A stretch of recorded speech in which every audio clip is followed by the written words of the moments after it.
Hello friends, IAS PCS study के इस online platform पे आपका स्वागत है। विजन आईएएस मैगजीन में हम लोग अब सोशल इश्यूज़ की तरफ बढ़ चले हैं। कल की क्लास आपको होप अच्छी लगी होगी, और क्योंकि हमने उसमें बहुत अच्छे तरीके से सब सारी चीज़ों को इन्वायरमेंट वाले सेक्शन को कंप्लीट करा दिया है।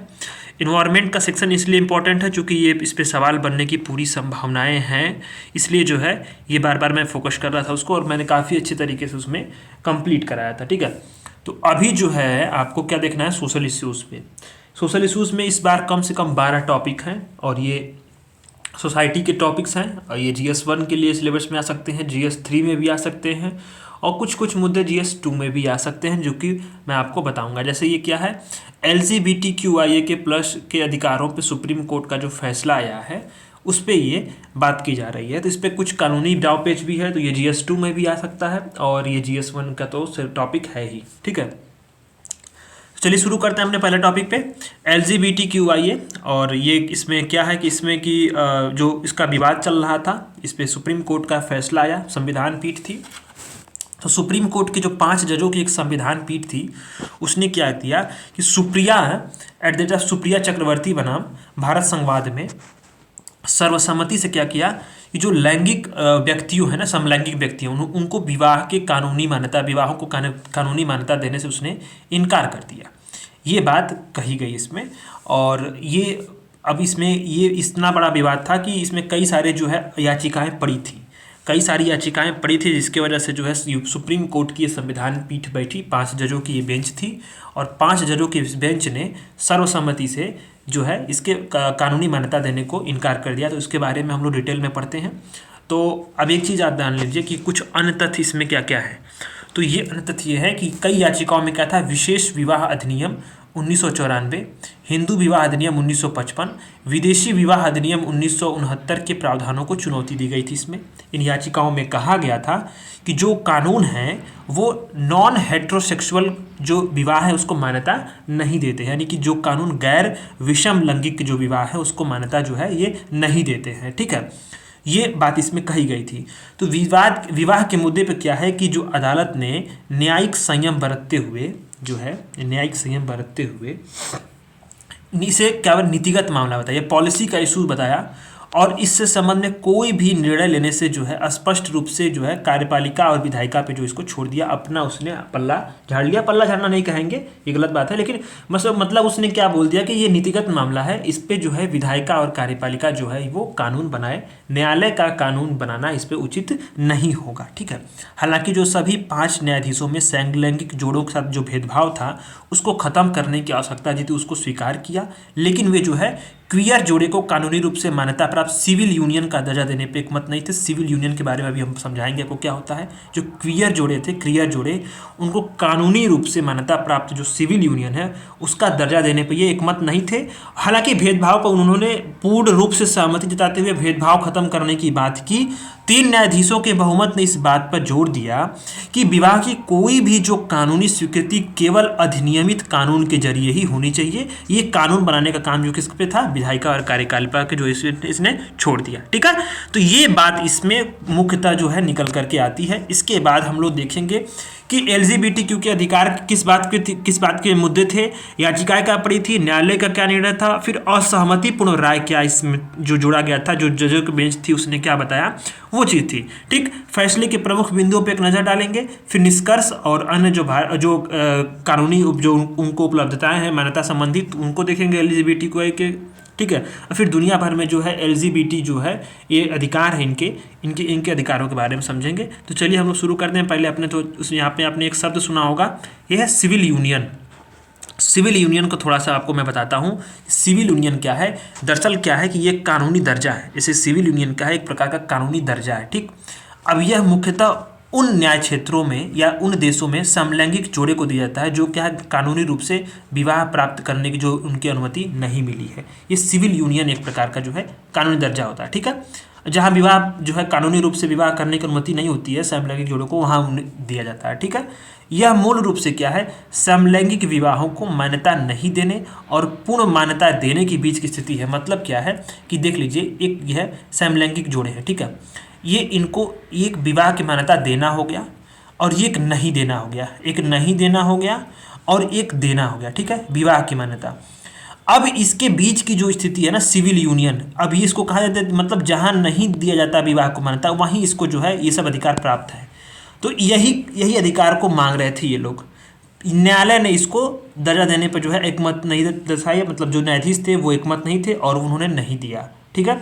सिविल यूनियन को क्या है, विवाहित जोड़ों के समान ही अधिकार मिलते हैं। पहली बार वारमेट राज्य में इसे कानूनी दर्जा मिला था, यूएस में, ठीक है, 1999 में। तो ये बात यहाँ पे थी, ठीक। अब आते हैं LGBTQIA के अधिकार और याचिकाकर्ता की दलीलें थी और न्यायालय का क्या फैसला आया, उस पर हम लोग बातचीत करते हैं। तो ये क्या मुद्दे थे, इसमें देखते हैं मुद्दों को पहले। तो जो ये बात थी, मुद्दे क्या थे कि ट्रांसजेंडर व्यक्तियों के जो विवाह करने का जो अधिकार है, इस पर बात की जा रही थी, ठीक है। तो क्या ट्रांसजेंडर जो व्यक्ति हैं उसका विवाह करने का अधिकार, मुद्दा ये था पहली बात, ठीक। तो याचिका क्या पड़ी थी कि मनपसंद व्यक्ति से विवाह करने का जो है मौलिक अधिकार क्या है, संविधान में दिया गया मौलिक अधिकार, ठीक। ये अधिकार न मिल पाने की स्थिति में क्या होगा, न्यायालय द्वारा इसको कदम उठाना चाहिए। ये बात की जा रही है कि मौलिक अधिकार जो है ये दिया गया संविधान में, किस बात की लेकर के, कि जो मनपसंद व्यक्ति से विवाह हो पाए, ठीक है, ये अधिकार है। अब यह अधिकार नहीं मिलने की स्थिति में क्या है, न्यायालय को इसमें कदम उठाना चाहिए। तो न्यायालय ने क्या बोला, न्यायालय ने निर्णय दिया कि सर्वसम्मति से इसको मान लिया कि क्या है कि भारत में विवाह करने का कोई मौलिक व स्पष्ट अधिकार नहीं है। ये बात आपको प्रीलिम्स के लिए ध्यान देनी है, ठीक है। ये बात कौन बोल रहा है, न्यायालय बोल रहा है ना, सुप्रीम कोर्ट, कि भारत में विवाह करने का कोई मौलिक और स्पष्ट अधिकार नहीं है, ठीक है। ये मनपसंद व्यक्ति से विवाह करने का मतलब ये बात है, लेकिन अब ये स्पष्ट मौलिक अधिकार तो नहीं है ना, ये चीज, ये बात कौन बोला, न्यायालय बोला, ठीक है। यदि न्यायालय ने इसे मौलिक अधिकार के रूप में मान्यता देता है तो इस पर क्या है कि अधिकार की रक्षा करने का दायित्व तो क्या है, राज्य सरकार का। ये बात कौन बोल लेता है, याचिकाकर्ता बोल रहा था, ठीक। तो इसमें क्या बताया कि न्यायालय के निर्णय ने कह दिया कि मौजूदा जो ढांचा है उसके अंतर्गत क्या है कि ट्रांसजेंडर व्यक्तियों को विवाह करने का अधिकार है, ठीक। ये बात है, इसमें बात उसने बोल दिया। अब क्या है कि क्वियर जोड़ों के लिए सिविल यूनियन में प्रवेश का अधिकार, बात हो रही थी, सिविल यूनियन वही वाली बात, ठीक है। तो यहाँ पे क्या है कि ये याचिका क्या पड़ी थी कि क्वियर जोड़ों के लिए क्या है, एक सिविल यूनियन की मान्यता दी जाए, ठीक है। अब यहाँ पे न्यायालय का निर्णय क्या आया कि जो न्यायालय है वो क्वियर जोड़ों के लिए सिविल यूनियन का विकल्प नहीं दे सकता। ये बात कही गई थी यहाँ पे न्यायालय का, क्योंकि क्या है कि सरकार से ऐसे यूनियन से जो है, सरकार क्या है कि सरकार ऐसे यूनियन से मिलने वाले किसी भी अधिकार को जो है मान्यता अगर देने के लिए वो सरकार बाध्य नहीं है, इसलिए न्यायालय जो है ये निर्णय नहीं दे सकता, ठीक। अब इसके असहमति में भी जो कुछ एक राय पूर्व पड़ी थी कि सिविल यूनियन की जो है मांग की गई ताकि सुनिश्चित किया जा सके कि जो है क्वियर जोड़ों को भी विवाह से लाभ हो सके, ठीक है, विवाह से जो लाभ प्राप्त होता है लाभ, ठीक। इंटीमेट एसोसिएशन करने का जो अधिकार है वो अनुच्छेद 19 के दायरे में आता है, अंतर रंग मिलाप, ठीक है। किसी भी यूनियन में प्रवेश का अधिकार क्या है, सेक्सुअल ओरिएंटेशन के आधार पर प्रतिबंधित नहीं किया जाता। इस थोड़ा सा ये असहमति वाली राय भी थी, एक जजों में उठी थी, ठीक है, तो ये बात आई थी। अब ये तीसरा मुद्दा क्या था कि विशेष विवाह अधिनियम जो है, स्पेशल मैरिज एक्ट की व्याख्या, स्पेशल मैरिज एक्ट की व्याख्या यहाँ पे बात आ रही थी, ठीक। तो इस पे जो है ये क्या विवाद, क्या चीज़ आया, क्या याचिकाकर्ता की तरफ से आया था मुद्दा कि जेंडर विशिष्ट शब्दों जैसे कि पति और पत्नी को क्या है अधिक समावेशी शब्दों पार्टी या स्पाउस रूप से जो है स्पाउस के से प्रतिस्थापित कर दिया जाए, ठीक है, ये बात कही जा रही थी। तो ये स्पेशल मैरिज एक्ट क्वियर विवाहों की अनुमति न दे करके जो है अनुच्छेद 14, 15, 19, 21 और 25 का क्या करता है, उल्लंघन करता है। स्पेशल मैरिज जो एक्ट है वो क्वियर विवाहों को अनुमति न दे करके 14, 15, 19, 21 और 25 का ये उल्लंघन करता है। ये किसका तर्क है, याचिकाकर्ता का तर्क है, ठीक है, याचिकाकर्ता का तर्क है। न्यायालय का निर्णय क्या आया कि न्यायालय ने बोला कि स्पेशल मैरिज एक्ट को जेंडर न्यूट्रल तरीके से अमान्य करार देने या व्याख्या करने से यह करते हुए इनकार कर दिया कि इस तरह की जो कार्रवाइयाँ क्या करेंगी, विधायी क्षेत्र का अतिक्रमण करेंगी और कानूनों पे व्यापक प्रभाव डाल सकती हैं। ये बात यहाँ पे किसने बोला, सुप्रीम कोर्ट ने बोल दिया कि नहीं, अगर हम स्पेशल मैरिज एक्ट को मतलब जेंडर न्यूट्रल तरीके से अमान्य दे देंगे करार, तो क्या होगा कि बहुत सारी जो है विधायिका की जो कार्रवाइयाँ हैं उसका अतिक्रमण होगी, विधायी कार्रवाई होगी और व्यापक प्रभाव डालेगा। तो स्पेशल, अब इसमें असहमति का जो ये का मुद्दा उठा कि स्पेशल मैरिज एक्ट ने संविधान के समानता संबंधी प्रावधानों का उल्लंघन किया है। साथ ही ये कहा गया कि स्पेशल मैरिज एक्ट जो है अनुच्छेद 14, 15 का उल्लंघन करने के बावजूद क्या है, असंवैधानिक नहीं है। ऐसा इसलिए कहा गया तो क्या है कि 1954 में इसको जब अधिनियमित किया गया तो इसका उद्देश्य क्या था कि जो अलग अलग धर्म हैं उनके व्यक्तियों या विशेष रूप से क्या है विषम लैंगिक जोड़ों के बीच में विवाह को सुविधाजनक बनाना, ठीक है। तो यहाँ पे एक बात है, लेकिन आपको न्यायालय के जो निर्णय है उसके तरफ आपको ज़्यादा झुकाव रखनी है, चूँकि ये सुप्रीम कोर्ट का निर्णय है तो इसको आप लोग दरकिनार नहीं कर सकते। बाकी असहमतियाँ मुद्दे हो सकते हैं, बट सुप्रीम कोर्ट के निर्णय को जो है इसको आपको ध्यान देना है कि ये हमारे लिए इंपॉर्टेंट है। अब क्या है कि गैर विषम लैंगिक जोड़ों के लिए गोद लेने का अधिकार था। इसमें क्या है कि याचिकाकर्ता की तरफ से दलील क्या दी गई थी याचिका कि केंद्रीय दत्तक ग्रहण संसाधन प्राधिकरण जो कारा है, इसके दिशा निर्देश क्या है कि अविवाहित जोड़ों को संयुक्त रूप से बच्चों को गोद लेने की अनुमति नहीं देते हैं। ठीक, तो ये क्या है कि क्वियर जो जोड़े हैं उनके लिए भेदभावपूर्ण है, जो कानूनी रूप से शादी नहीं कर सकते। ठीक, तो इस पे क्या है कि इसमें जो है इस न्यायालय ने क्या बोला कि कारा द्वारा जो क्वियर जोड़ों पर गोद लेने से जो प्रतिबंध था उसको बरकरार रखा, और उन्होंने हालांकि न्यायालय ने कहा कि जो नियमों को रद्द करने से क्या है हानिकारक, विनाशकारी और असामान्य प्रभाव उत्पन्न होंगे। इसका समाधान केवल कौन करेगा? विधायिका और कार्यपालिका करेगी। ठीक, तो असहमति में कुछ ही उठा था मुद्दा कि ये दिशा निर्देश क्या है कि क्वियर समुदाय के साथ भेदभाव करते हैं, इसलिए जो है अनुच्छेद 15 का भी उल्लंघन होता है। इसमें वैवाहिक शब्द को हटाते हुए विवाहित और अविवाहित जोड़ों के लिए एक संबंध क्वियर जोड़ने के लिए भी शामिल करने की बात की गई थी, ताकि वो दोनों एक दूसरे से मिल करके जो है बच्चे गोद ले सकें। ठीक है, तो ये बात चीज़ें यहाँ पे आ रही थी, तो इस पर हालांकि सुप्रीम कोर्ट ने सीधे सीधे बोल दिया कि ये विधायिका के क्षेत्र में ही आएगा, और विधायिका और कार्यपालिका जिसका समाधान करेंगी। सीधे सीधे सुप्रीम कोर्ट ने गेंद जो है वो विधायिका और कार्यपालिका के पाले में डाल दिया। फैसले की जो अन्य प्रमुख बिंदु इस पर एक नज़र, तो न्यायालय क्या कि बोला कि इस मुद्दे को धर्मनिरपेक्ष कानूनों के तक ही सीमित रखा है, धर्मनिरपेक्ष कानूनों के तक ही सीमित रखा है। इसको बात यहाँ पे दी गई। सुनवाई के दौरान पीठ ने कह दिया कि मुद्दे को केवल क्या है कि विशेष विवाह अधिनियम तक ही सीमित रखेगी और अन्य अलग अलग धर्मों के व्यक्तिगत कानूनों पर चर्चा नहीं करेगी। ठीक है, क्योंकि इसमें बहुत सारे मुद्दे उठ रहे थे, हिंदू विवाह अधिनियम, फिर उसमें स्पेशल मैरिज एक्ट और अन्य जो है विवाह, मतलब जो अन्य जो अलग अलग धर्मों के व्यक्तिगत कानून है उस पे दर। लेकिन इसमें सुनवाई तक उसने क्या बोला, सुप्रीम कोर्ट ने केवल स्पेशल मैरिज एक्ट जो है इसी तक सीमित रखा, बाकी अन्य धर्मों के जो व्यक्तिगत कानून थे उस पर उन्होंने सुनवाई नहीं की, क्योंकि उससे अधिक विवाद बढ़ेगा, तर्क वितर्क और अन्य चीज़ें, अन्य पक्ष जो है वहाँ पे सामने आएंगे। तो इससे क्या है, सुप्रीम कोर्ट ने विवाद को रोक ही दिया एक तरह से। उदाहरण के लिए क्या है कि यदि न्यायालय जो है LGBTQIA के विवाहों को कवर करने के लिए हिंदू विवाह अधिनियम की व्याख्या करेगा, तो फिर क्या दत्तक ग्रहण, अभिभावकता, विरासत, फिर अन्य उन अधिकारों को भी ध्यान में रखना होगा जो वर्तमान में विषम लैंगिक जोड़ों के लिए उपलब्ध हैं। तो ये सब चीज़ें जो हैं, इसलिए जो है इसने स्पेशल मैरिज एक्ट तक ही इसने अपने आप को सीमित रखा। यहाँ पे सुप्रीम कोर्ट ने न्यायिक संयम दिखाया। यह निर्णय क्या है कि सुप्रीम कोर्ट के न्यायिक संयम को दर्शाता है। इसमें क्या है कि उसने मौलिक अधिकारों को विकसित करने, गारंटी करने और लागू से करने से बचते हुए विधायिका की भूमिका को निभाने से परहेज कर दिया। ठीक है, इसने यही बात, सही बात की, उसने विधायिका की भूमिका न निभा करके गेंद जो है विधायिका के पाले में डाल दिया, ताकि आप जो है आपका जो कार्य है, कर्तव्य है, उसका आप निर्वहन करो। ठीक है, अब एक बात आते हैं कि जो विवाह से संबंधित जो अनुच्छेद है, कानून है, वो अनुच्छेद 245 और 46 के तहत क्या है, समवर्ती सूची की प्रविष्टि 5 के अंतर्गत विधायिका के तहत आते हैं। इसलिए जो है सुप्रीम कोर्ट ने इस पर जो है कोई भी बात नहीं कही। ये प्रीलिम्स के लिए आपको ध्यान रखिएगा यहाँ पे। फिर ये मेंस में सवाल अधिकतर बन सकते हैं। आपको ये जब सुप्रीम कोर्ट का निर्णय आया ना, इसलिए आपको पढ़ना ये जरूरी था ताकि मुद्दों को आप समझ सकें। अब असहमतिपूर्ण राय और पहलू, इस फैसले से क्या कई पहलू जो है LGBTQIA प्लस के समुदायों के अधिकारों पर भविष्य में विचार विमर्श और चर्चा का मार्ग प्रशस्त कर सकते। उदाहरण के लिए क्या है, क्वियरनेस क्या या समलैंगिकता एक शहरी कुलीन अवधारणा की अभिव्यक्ति मात्र नहीं है। ठीक है, ये मतलब ये क्या बोल रहा है उसने, हाँ, जैसे उसने ये बोला कि अभी देखिए, मतलब जो यहाँ पे बात उभर कर आई थी क्वेयरनेस की या समलैंगिकता की, एक जो शहरी या कुलीन अवधारणा है या व्यक्ति है, ये मात्र नहीं है, बल्कि जीवन का अधिकार और अन्य लोगों के जो है अन्य जीवन जीने का अधिकार, व्यक्तिगत मनपसंद वगैरह अन्य चीज़ें जो हैं, ये सब चीज़ें यहाँ पर मुद्दे उभर कर आएंगे और बाद में इस पर वाद विवाद होगा। हो सकता है कि जो विधायिका इस पर कानून बनाए तो ये बात फिर अब उसकी व्याख्या उभर कर आएगी कि विधायिका क्या करती है, किस प्रकार कानून बनाती है, क्या उसमें शामिल करती है, तो ये चीज़ें यहाँ पर निकल के आएंगी। ठीक है, समलैंगिक व्यक्तियों के साथ हिंसा और भेदभाव की रोकथाम, सुप्रीम कोर्ट ने क्या किया, क्वियर समुदाय के साथ होने वाले जो भेदभाव थे उसको रोकने के लिए सरकार और पुलिस को निर्देश भी दे दिया।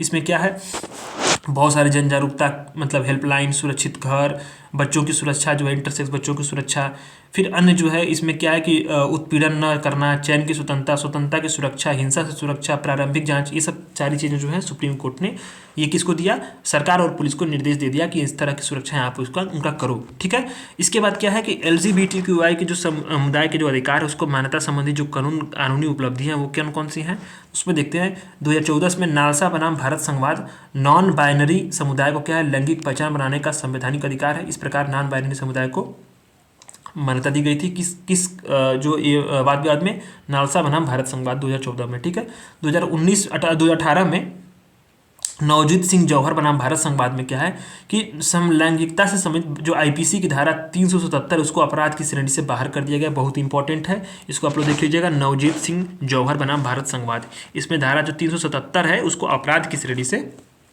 बाहर किया गया।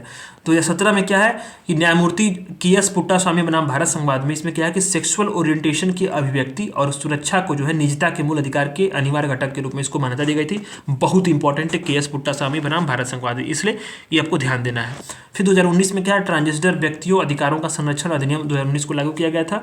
बहुत इंपॉर्टेंट ये भी है एक्ट। ये एक्ट जो है 2-3 बार मैगजीन में कवर हो चुका है, तो मैं इसका आपको एक नोट्स होगा, मेरे पास जरूर नोट्स पड़ा होगा, पिछले साल भी ये कवर हुआ था, एक बार एक न्यूज़ में ले आया था, तो मैं उस नोट्स को आपको टेलीग्राम पे डाल दूंगा, टेलीग्राम ज्वाइन कर लीजिएगा। स्टडी फॉर ISPCS डिस्क्रिप्शन में लिंक है, उसको आप लोग ज्वाइन कर लीजिएगा। तो दुनिया भर में क्या है कि LGBTQIA के अधिकारों की जो है बात की जाती है, तो इसमें क्या है कि 130 देश जो है उसने समलैंगिकता को क्या है अपराध की श्रेणी से बाहर कर दिया है। नीदरलैंड जो है इसको समलैंगिक विवाह को वैधता प्रदान करने वाला पहला देश बना था। वर्तमान में दुनिया में लगभग 30 से अधिक देश जो है उसके द्वारा समलैंगिक विवाह को वैधता दी जा चुकी है। ठीक है, हालांकि जो यह निर्णय है क्या है कि ये LGBTQIA समुदायों को उसके लोगों के अधिकारों, विशेष रूप से विवाह और गोद लेने संबंधी संबंध में निराश किया है। फिर भी क्या है, केंद्र द्वारा कैबिनेट सचिव की जो अध्यक्षता है उसमें एक समिति गठित करके आश्वासन मतलब जो है ये और आशा की किरणें जगाई है कि कुछ जो है विधायिका और कार्यपालिका जो है जरूर इसके बारे में कुछ निर्णय लेगी और कानून बनाएगी। ठीक है, ये बात यहाँ पे आई।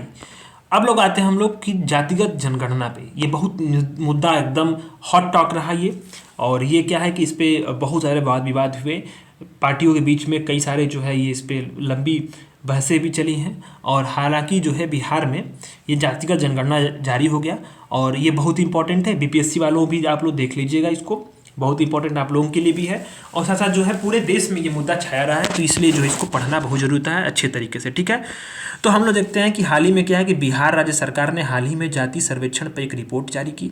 यह गौरतलब है कि जो राज्य विधानमंडल ने इस सर्वेक्षण के लिए एक प्रस्ताव दिया था। ठीक, राज्य विधानमंडल ने एक प्रस्ताव दिया था, इसके बाद जो है सर्वेक्षण हुआ और बिहार राज्य सरकार ने जाति सर्वेक्षण पर एक रिपोर्ट जारी कर दिया। बिहार सरकार ने कहा कि जो यह सर्वेक्षण है वो व्यापक रूप से क्या है जनगणना नहीं था, बल्कि जो है ये एक जाति सांख्यिकी पर एक सामाजिक सर्वेक्षण था। मतलब ये जनगणना नहीं था। ठीक, अब जनगणना से इतर ये क्या था, सामाजिक सर्वेक्षण था, सोशल सर्वे था ये एक तरह से। ये बिहार सरकार की बात है। ठीक है, अब बिहार सरकार द्वारा जब जाति सर्वेक्षण डेटा को जारी किया गया तो उसके बाद से राजस्थान, उड़ीसा, महाराष्ट्र, कर्नाटक जो अन्य राज्य हैं वो भी क्या है इसकी जाति सर्वेक्षण करा रहे हैं या उसकी मांग कर रहे हैं या योजना बना रहे हैं। तो ये बात यहाँ पर निकल कर सामने आई। ठीक, अब ये मुद्दे जो है, अब ये आप देखते हैं भारत में जातिगत जो जनगणना, अब ये देखिए यहाँ बात की जा रही है सामाजिक, अब बिहार सरकार ने इसे जातिगत जनगणना के बजाय सामाजिक सर्वेक्षण बताया, पर पब्लिकली क्या है जातिगत जनगणना चल रहा है सब चीज़ें। ठीक है, पर बिहार सरकार का आप ऑफिशियली देख लीजिए कि ये क्या है, सामाजिक सर्वेक्षण था। ठीक, ये जनगणना नहीं था व्यापक रूप से। अब एक बात आती है कि यहाँ पे अब देखा भारत में जातिगत जनगणना का इतिहास। ठीक, इसको हम लोग देखेंगे, इसके पक्ष में तर्क है, कुछ विपक्ष में तर्क हैं, इसके साथ साथ क्या है कि आगे की राह होगी। ठीक, तो हम लोग थोड़ा इसमें अच्छे से डिटेल से देखेंगे ताकि जो है सारी चीज़ों इसमें सारे मुद्दे जो हैं वो कवर में आ जाए। तो भारत में पहले जाति व्यवस्था को देख लेते हैं कि भारत क्या है, जाति क्या है। भारतीय उपमहाद्वीप में ये एक अनूठी संस्था है। ठीक है, एक संस्था है, इसको ध्यान दीजिएगा। जाति एक अनूठी संस्था है। ये परिभाषा इसके देखते हैं कि क्या है कि जाति एक बंद सामाजिक व्यवस्था है, क्लोज्ड सोशल सिस्टम है एक तरह से। ठीक है, इसमें क्या है कि सदस्यता जो है जन्म के आधार पर तय होती है, इसलिए ये बंद है, इसलिए इसको बंद व्यवस्था कहा जाता है। ठीक है, जाति की व्यवस्था के कई मूल नियम क्या होते हैं, जातियों के मिश्रण को रोकने के लिए बनाए गए हैं, जिसमें विवाह, भोजन सजा करने, सामाजिक संपर्क से लेकर व्यवसाय तक के जो नियम है इसमें शामिल होते हैं। हालांकि जो जाति है हिंदू समाज की एक विशेषता है, किंतु यह भारतीय उपमहाद्वीप के प्रमुख गैर हिंदू समुदाय जो हैं उनमें भी देखने को मिलती है, या मुसलमान, ईसाई, सिख सब में जो है मुख्य रूप से देखने को मिलती है। ठीक है, तो अब बात आती है कि भारत में जातिगत जनगणना का इतिहास क्या रहा है। इतिहास तो रहा होगा कुछ तो कुछ, तभी तो ये मुद्दा उठा। अचानक से ये नया मुद्दा तो था नहीं, पहले भी कुछ बातें हो ही रही होंगी, तभी तो चर्चा हुआ। तो देखते हैं हम लोग कि जो जनगणना की जो जातिवार जनगणना 1881 में ब्रिटिश औपनिवेशिक प्रशासन के तहत शुरू की गई थी। यानी कि ब्रिटिश जो औपनिवेशिक प्रशासन था उसने 1881 में पहली बार जातिवार जनगणना शुरू कराया था और ये 1931 तक जनगणना चली थी। इसके बाद जो है ये क्या हुआ कि 1941 में फिर जब जनगणना हुई, तो हालांकि आप जानते हो कि 10 साल के बाद होती है, जब फिर 1941 में जाति की जनगणना हुई तो डेटा तो कलेक्ट किया गया पर उसको प्रकाशित नहीं किया गया। अब इसके बाद जब स्वतंत्रता आया तो स्वतंत्रता के बाद से भारत सरकार ने इसी आशंका के साथ पूरी जो जातिगत जनगणना की जो सर्वेक्षण था और जो डेटा था उसको बंद करा दिया कि ताकि जाति विभाजन ना हो। सो जो ये कास्ट डिवीजन होता है ना वो एक तरह से बना अब ज़्यादा मजबूत ना हो, वो एक कमज़ोर पड़े और जाति व्यवस्था बनी रहे। हालांकि जो है जाति विभाजन मजबूत हो, इसलिए इसी आशंका से उसने बंद करा दिया। ठीक, अब स्वतंत्र भारत में जब जनगणना होती है तो प्रत्येक जनगणना में क्या केवल जो है एससी और एसटी यही जो समुदाय के जो डेटा होते हैं वो प्रकाशित होते हैं। जो अन्य जातियां उससे संबंधित जो डेटा होते हैं उसको प्रकाशित नहीं किया जा सकता। ठीक है, किया जाता है। ठीक है, इसके बाद क्या है कि 2011 में देखें तो व्यापक कार्यक्रम के जरिए एक जो है सामाजिक, आर्थिक और जाति जनगणना ये कराई गई थी। ठीक है, सोशल, इकोनॉमिक और कास्ट सेंसस कराया गया था 2011 में। ठीक है, 2011 में एक व्यापक कार्यक्रम के जरिए। ठीक, इसमें कौन कौन शामिल, निम्नलिखित चीज़ को शामिल किया गया था कि ग्रामीण विकास मंत्रालय, आवासन और शहरी अपशमन मंत्रालय, रजिस्ट्रार जनरल, जनगणना आयुक्त कार्यालय, राज्य सरकारें, यूटी का प्रशासन। ठीक है, 2016 में क्या है कि जाति संबंधित जो डेटा को छोड़ करके SCCC थी उसके डेटा को अंतिम रूप दिया गया और प्रकाशित किया गया। मतलब इसमें क्या है कि जो सामाजिक और आर्थिक और जातिगत जनगणना थी उसमें क्या है जाति संबंधी डेटा छोड़ दी गई 2011 में जो कराई गई थी और बाकी डेटा को प्रकाशित कर दिया गया। 2021 में क्या है केंद्र सरकार ने सुप्रीम कोर्ट को सौंपे एक हलफनामे में क्या बोला कि SCCC 2011 से प्राप्त जाति और जातिगत डेटा को दोषपूर्ण और उपयोग के लिए उपयुक्त नहीं माना। ये बात किसने बोली? केंद्र सरकार ने सुप्रीम कोर्ट को एक हलफनामा दिया। ठीक, ये बात यहाँ पे आ गई। अब आता है कि भारत में अब देखे होंगे कि जनगणना की बातें होती हैं, तो अब इसके बाद जनगणना की क्या है, जनगणना जो है भारतीय संविधान में जो है क्या है एक संघ सूची का विषय है। ये जनगणना संघ सूची का विषय है। ये क्या है, जो यह अनुसूची 7 के तहत संघ सूची की जो प्रविष्टि है वो 69 में ये निर्दिष्ट है। ये आर्टिकल 246 किससे है? ये जनगणना है। 246 जो है ये जनगणना, इसकी जनगणना क्या है संघ सूची का विषय है। ठीक, अब जनगणना अधिनियम बना गया 1948। यह अधिनियम क्या करता है? जनगणना अधिकारियों के और कर्तव्यों और जिम्मेदारियों के साथ क्या है जनगणना आयोजित करने की एक योजना बनाता है। गृह मंत्रालय के तहत क्या है भारत के रजिस्ट्रार जनरल और जनगणना आयुक्त को है 10 की जनगणना कराने की जो जिम्मेदारी सौंपी गई है। किसके तहत? गृह मंत्रालय। भारत के जो रजिस्ट्रार जनरल और जनगणना आयुक्त है उसको जो है 10 की जनगणना आयोजित करने की जिम्मेदारी दी गई है। किसके, और ये किसके अंतर्गत आता है? गृह मंत्रालय के अंतर्गत। इसको आपको ध्यान देना है। बाद में जो है इस कार्यालय को क्या है जन्म और मृत्यु पंजीकरण अधिनियम 1969 को भी लागू करने का कार्य सौंपा गया। यानी कि वो जन्म और मृत्यु पंजीकरण अधिनियम को भी वो संचालित करता है। ठीक, अब आप जानते हैं कि जो द्वितीय पिछड़ा वर्ग आयोग था यानी जो मंडल आयोग था 1980 में इसने अनुमान लगाया था कि जो ओबीसी है अन्य पिछड़ा वर्ग, इनकी आबादी कितनी है देश में, कुल आबादी जनसंख्या कितनी है 52% है। ये द्वितीय पिछड़ा वर्ग आयोग यानी कि जो मंडल आयोग था इसने ये अनुमान लगाया था।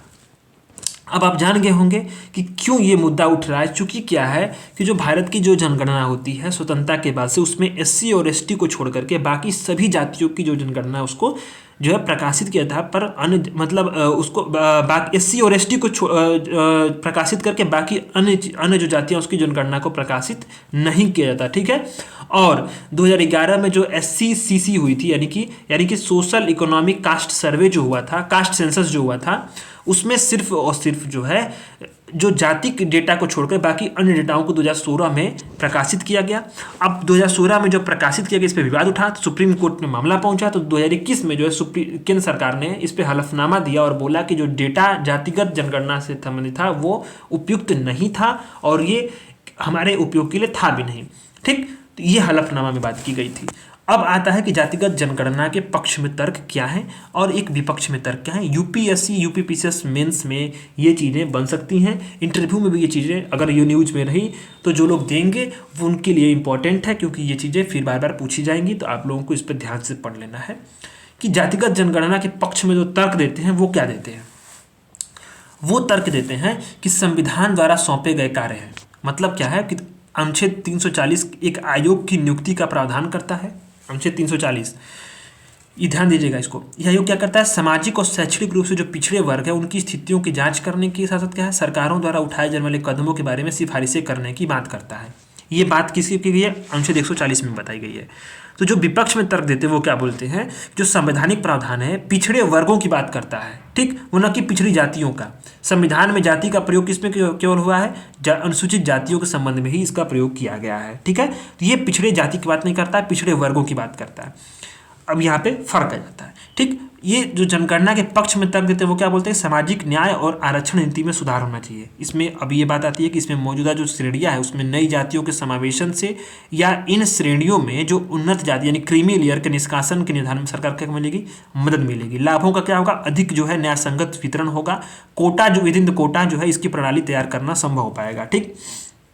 तो इसके विपक्ष में तर्क कहते हैं कि डेटा की गणना में बहुत सारी जो है कठिनाइयां हैं। भारत में क्या है, हजारों की संख्या में जो है जो जातियां उपजातियां उसकी संख्या के मद्देनजर क्या है कि जातिगत डेटा कलेक्ट करना, उसका उचित उपयोग करना कठिन कार्य है, ठीक।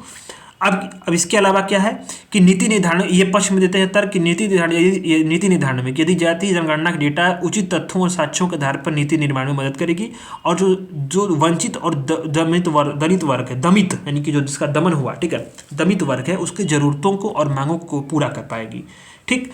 तो ये लोग क्या बोलते हैं कि ये क्या है कि जो ये लाभ की चाहत में जो है क्या है कि अनेक समूहों द्वारा लामबंदी और जवाबी लामबंदी की जनगणना जो है प्रक्रिया को बहुत काफ़ी हद तक प्रभावित करेगी। फर्जी डेटा प्राप्त होगा, ठीक है।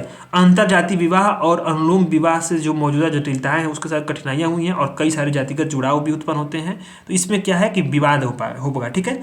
पक्ष में तर्क देते हैं कि विविधता और समावेशिता को बढ़ावा मिलेगा। निर्वाचित निकायों, सिविल सेवाओं और अन्य संस्थानों में जो है जातियों के प्रतिनिधित्व को ध्यान रख के इसका उपयोग हो सकता है। समावेशिता और विविधता को बढ़ावा मिलेगा। तो ये लोग विपक्ष में तर्क देते हैं।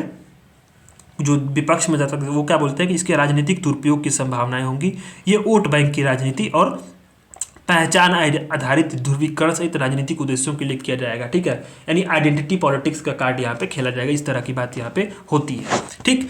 अब आता है कि एक इस जो पक्ष में तर्क देते हैं कि न्यायिक आवश्यकता, यानी कि इंदिरा साहनीवाद में सुप्रीम कोर्ट ने कहा था कि उचित आकलन और वस्तुनिष्ठ मूल्यांकन के बाद क्या है, राज्य लोगों को किसी विशेष वर्ग को पिछड़ा होने का दर्जा दे, ठीक है, सुप्रीम कोर्ट ने बोला था। तो आइए अभी विपक्ष में तर्क देते हैं कि आरक्षण की मांग में वृद्धि होगी। आलोचकों का कहना है कि जो जाति जनगणना होगी उससे प्रभावित होकर क्या होगा, अलग अलग समुदाय जो है नौकरी और शैक्षणिक संस्थानों में अधिक आरक्षण की मांग करेंगे, तो ये विवाद हो जाएगा, ठीक है। जाति का उन्मूलन, ये पक्ष में जो बोलते हैं कि इससे क्या है, जाति को खत्म करने के लिए पहले जो है जाति व्यवस्था से मिलने वाले विशेषाधिकार उसको खत्म करना आवश्यक है। ऐसा करने के लिए जो है उनके जो है राज्यों को पहले जातियों और उनकी सामाजिक आर्थिक स्थिति और विशेषाधिकारों का मानचित्रण करना होगा।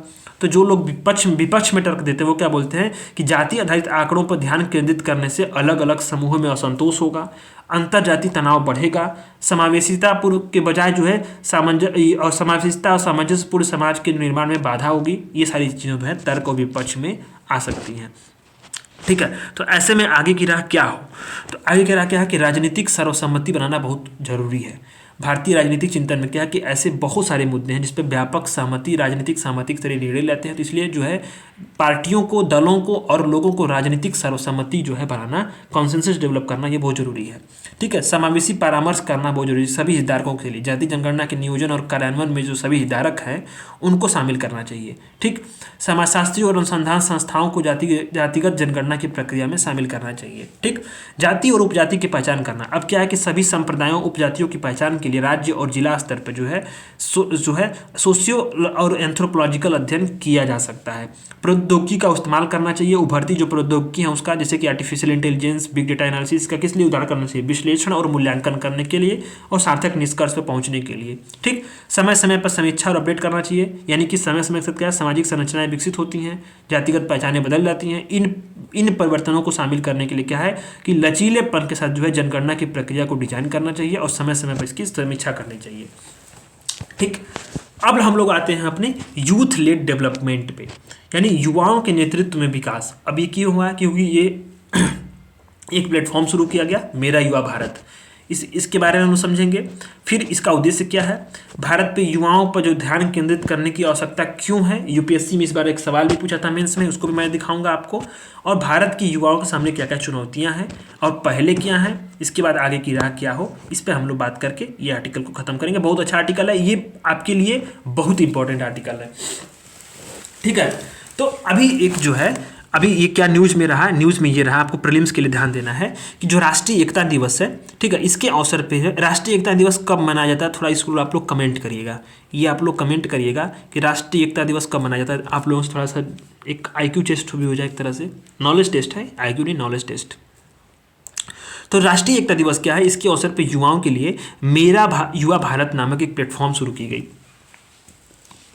कौन सा प्लेटफॉर्म था, मेरा युवा भारत, माई भारत। ठीक है, कहीं माई भारत लिख कर आएगा या मेरा युवा भारत आएगा, ये आपको ध्यान देना है। ठीक है, ये दोनों चीज़ों को ध्यान देना है। ये क्या है, अब भारत सरकार द्वारा जो स्थापित किया जा रहा है, ये मेरा युवा भारत का एक स्वायत्त निकाय है। इस बात को आपको फोकस कर लेना, ये हाईलाइट कर लेना यहाँ पे। ठीक है, ये मेरा युवा भारत एक क्या है, एक स्वायत्त निकाय है, स्वायत्त निकाय, ठीक, ऑटोनॉमस पार्टी है ये। ठीक है, इसका उद्देश्य क्या है कि युवाओं के विकास, युवाओं के नेतृत्व में विकास के लिए क्या है, प्रौद्योगिकी का उपयोग करके एक व्यापक संस्थागत तंत्र बनाना, इंस्टीट्यूशन, एक मैकेनिज्म बनाना है इसका। ठीक है, प्रौद्योगिकी का इस्तेमाल करके। और ये किसकी पहल है, युवा कार्यक्रम और खेल मंत्रालय की एक पहल है। ये किसकी पहल है, युवा कार्यक्रम और खेल मंत्रालय की। इसका लक्ष्य क्या है, सामाजिक गतिशीलता, शैक्षणिक क्षमता, व्यवहारिक कौशल करके युवाओं को क्या करना है, एकदम सशक्त बना देना है। ठीक, ये मंच क्या करेगा, युवाओं को जो है व्यवसाय, सामाजिक विभाग, सरकारी विभाग और NGO के कार्यक्रमों से जुड़ने और सीखने का अवसर देगा। इसके तहत क्या है, अब इसको ध्यान देना है आपको। ये यूपीएससी कहाँ कहाँ फोकस करेगा प्रीलिम्स के लिए, देख लीजिए, मैं आपको बता दे रहा हूँ अभी। एक थोड़ा सा इसको देख लीजिए कि जो मेरा युवा भारत है, इसके तहत क्या है कि 15 से 29 वर्ष की आयु के जो है युवा इसमें लाभान्वित होंगे। इसमें युवा की जो परिभाषा है, राष्ट्रीय युवा नीति में दी गई परिभाषा के अनुरूप है। ठीक, अब इस किशोरों के लिए जो है बनाई गई योजनाओं के सामने क्या है कि लाभार्थी 10 से 19 वर्ष के होंगे। ठीक है, ये आयु वर्ग के। यूपीएससी कहाँ फोकस करेगा, यूपीएससी प्रीलिम्स में यहाँ फोकस कर सकता है कि मेरा युवा भारत नामक प्लेटफॉर्म, ठीक, एक स्वायत्त निकाय है भारत सरकार द्वारा। और ये प्लेटफॉर्म शुरू किया गया है माई भारत के नाम से। ठीक है, माई भारत के नाम से। किसकी है, युवा कार्यक्रम खेल मंत्रालय है। ये सामाजिक गतिशीलता, शैक्षिक क्षमता, व्यवहारिक कौशल का उपयोग करेगा। अब यहाँ जो आयु वर्ग है 15 से 29 वर्ग, ये दे सकता है, और किशोरों के लिए ये दे सकता है। ये प्रीलिम्स के लिए ये चीज़ें इंपॉर्टेंट है जो हम लोगों ने घेरा बनाया है। यहाँ से आप लोग फोकस करके देखिएगा कि चीज़ें यहाँ से न आए सवाल तो गलत ना हो। ठीक है, मेरा युवा भारत का उद्देश्य क्या है, इसके बारे में हम लोग थोड़ा सा जानते हैं कि युवाओं में क्या करना है, नेतृत्व क्षमता का विकास करना है। जो युवाओं की आकांक्षाएं हैं और समुदाय की जो ज़रूरतें हैं उसके बीच में तालमेल स्थापित करना है। जो कार्यक्रम मौजूदा है उसमें दक्षता में वृद्धि करना है। डिजिटल इकोसिस्टम को बना करके लोगों को सुविधा पहुंचाना है। ठीक, एक केंद्रीकृत युवा डेटाबेस का निर्माण करना है। वन स्टॉप सेंटर के रूप में कार्य करना है युवाओं और मंत्रियों के लिए। ठीक है, ये बात आपको ध्यान देनी है। हमें अब ये बात निकल के सामने आती है कि जो भारत है, भारत के युवाओं पर ध्यान केंद्रित करने की जो है ये आवश्यकता क्यों है।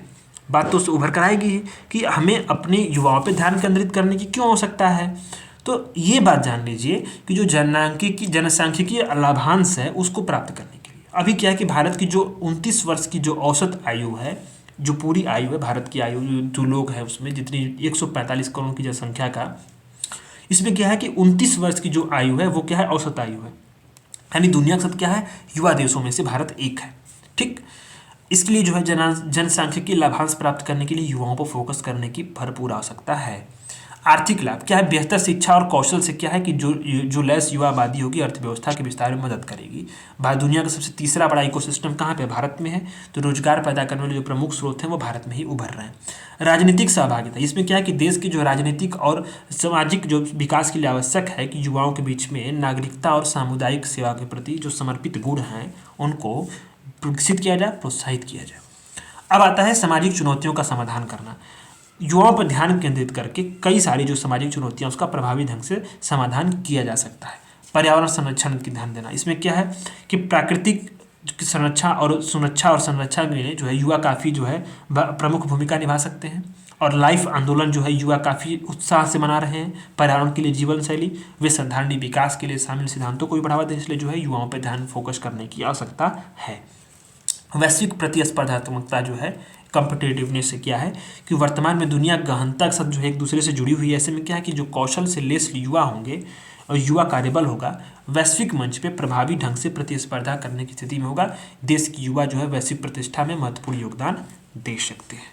तो फिर भारत के समाज जो युवाओं के सामने क्या क्या चुनौतियां हैं, ये बात आपको ध्यान देनी है। तो निम्न स्तरीय शिक्षा प्रणाली इसमें पहला नंबर पे आता है कि शिक्षा की जो गुणवत्ता है व्यावसायिक शिक्षा पे कम ध्यान दे रही है, और क्या है कि उच्चतर शिक्षा तक बहुत लोग कम पहुंच है, और जो हाई ड्रॉप आउट दर है, यानी कि जो पढ़ाई बीच में ही छोड़ देना है, ड्रॉप आउट रेट है, ये काफ़ी चिंताजनक है।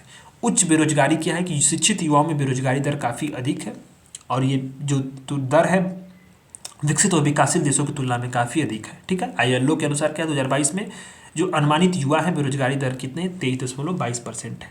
शोषण कार्यस्थल क्या है कि इसमें कम वेतन है, लंबी कार्यावधि है, उत्पीड़न है, और सामाजिक सुरक्षा का जो है कानूनी सुरक्षा क्या है अनुपस्थिति है। यानी जो कार्यस्थल है वो क्या है वहाँ पे शोषण हो रहा है, कहीं ना कहीं उनके जो लंबी कार्यावधि, कम वेतन, सारी जो मुद्दे हैं वो इसमें प्रमुखता से शामिल है।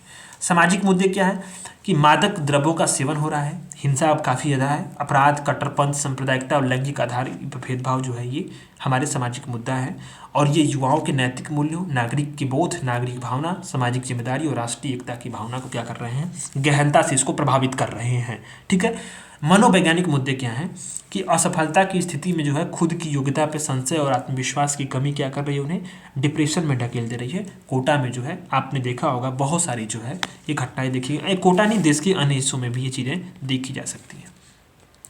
सांस्कृतिक और सामाजिक अपेक्षाएं क्या हैं कि पारस्परिक सांस्कृतिक मानदंड और सामाजिक अपेक्षाएं कभी कभी क्या है युवाओं की पसंद और आकांक्षाओं को सीमित करती हैं। इसका विशेष रूप शिक्षा, करियर और विवाह के संदर्भ में देखा जाता है। युवाओं में सोशल मीडिया की लत, इसका बहुत सबसे इंपॉर्टेंट बात है कि इसका अत्यधिक उपयोग क्या है मानसिक स्वास्थ्य, रिश्तों और उत्पादकता पर असर डालता है।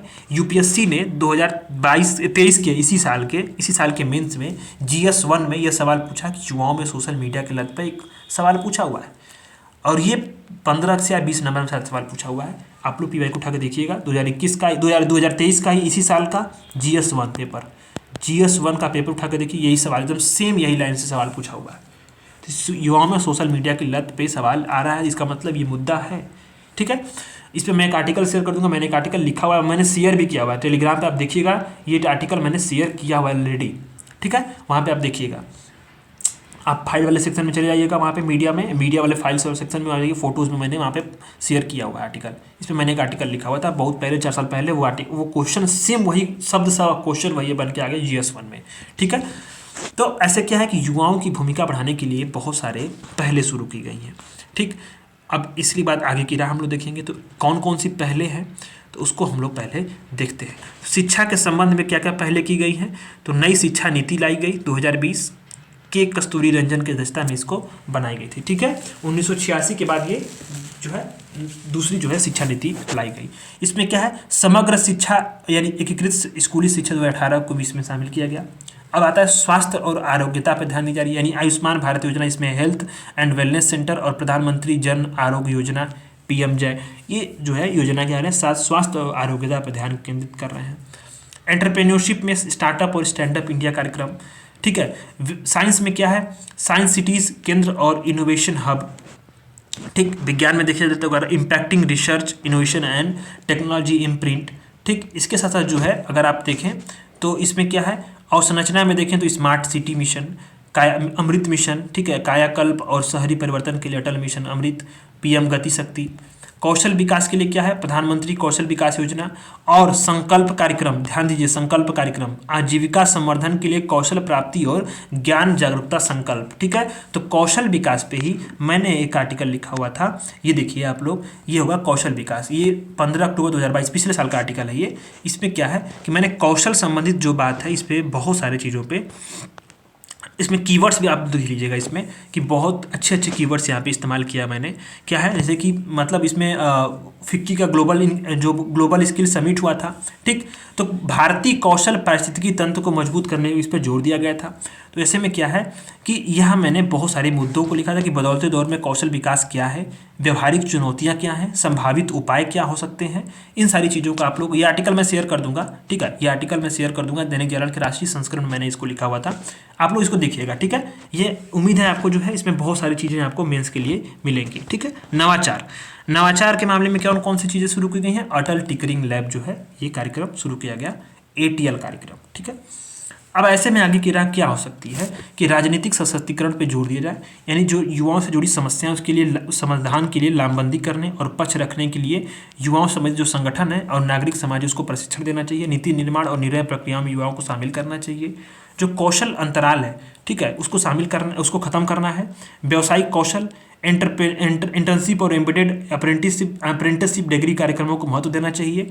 सुनिश्चित करना चाहिए कि जो छात्र वास्तविक जीवन में स्थितियों में सीखने के व्यवहारिक अनुभव पर प्राप्त हो ज्ञान उनको, तो ये चीज़ें मैंने वहाँ पे आर्टिकल में लिखी हुई हैं। सॉफ्ट स्किल जैसे कि रचनात्मकता, निर्णय, राजनीतिक सोच, अंतर्व्यक्तिक कौशल, इंटरपर्सनल स्किल्स, नेतृत्व कौशल, संज्ञानात्मक समझ जो है, ठीक है, समय प्रबंधन, टाइम मैनेजमेंट को बढ़ावा देना चाहिए। सब सारी चीज़ें मैंने, ये सारा कीवर्ड्स मैंने आर्टिकल में लिखा हुआ है, बहुत ये 2 साल बाद पहले ही वो सब चीज़ें इसमें आई हैं आर्टिकल यहाँ पे, ठीक है।